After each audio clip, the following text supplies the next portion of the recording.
Okay, so this is the code, and these are the H-bridge constants. So control pin 1 equals like pin 2 here, and that connects to pin 7 on the H-bridge, and control pin 2 equals pin 3, and the enable pin, which basically turns the motor on and off, is connected to pin 1 on the H-bridge, and it's pin 9 here connected to pin 1 on the H-bridge.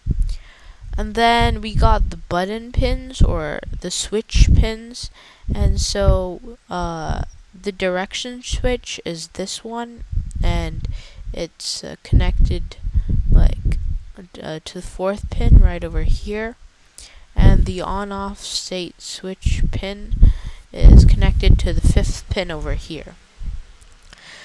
And then the potentiometer pin goes to analog pin 0, and that's the output.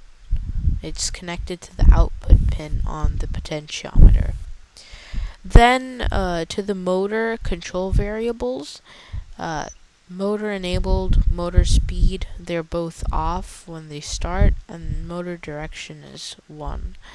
And then for the setup, the greens are the inputs and the blue wires are the outputs in this diagram. And you pull the enable pin low to start, so the motor doesn't start spinning right away.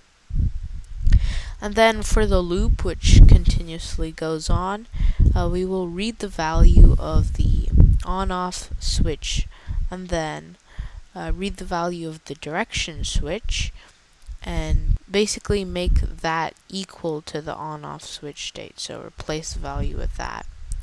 And then read the value of the potentiometer pin and divide it by 4 to get a value that can be used for the PWM. And this is because analog inputs, which is analog input 0, which is connected to the potentiometer pin, range from 0 to 1023. So there are 1024 different values possible. And the PWM outputs range from 0 to 255, which means that there are 256 values possible. So to directly match the potentiometer value with the speed of the motor, you have to divide the input value by 4, because 1024 divided by 256 is 4 over here. So next we just check if the on-off button has changed. So if it changed and the on-off switch state is high, then we just change the motor enabled variable here to enable the motor. So basically this just changes the value of motor enabled. And then if the direction button changed, then you do the same thing except with motor direction. And then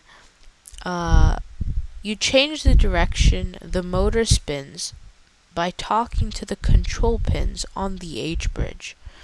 So control pin 1 is basically pin 2 here, and control pin 2 is pin 3 from the constants.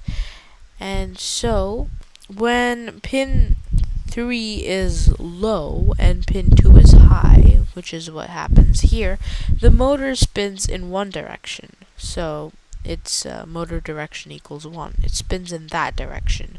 However, if motor direction equals 0 or else, then pin 2 becomes low and pin 3 is high, so it will spin in the opposite direction.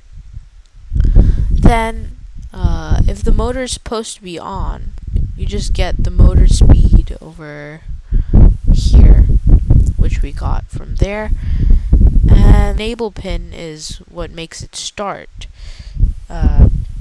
It's what turns the motor on. So you set the enabled pin to the motor speed over here, and then if it's off, if the motor is not supposed to be on, then you just turn the motor off with putting the speed as 0. And then you just set the previous direction switch state to the current one, and the same with the on-off switch state, and then it just repeats the whole loop again.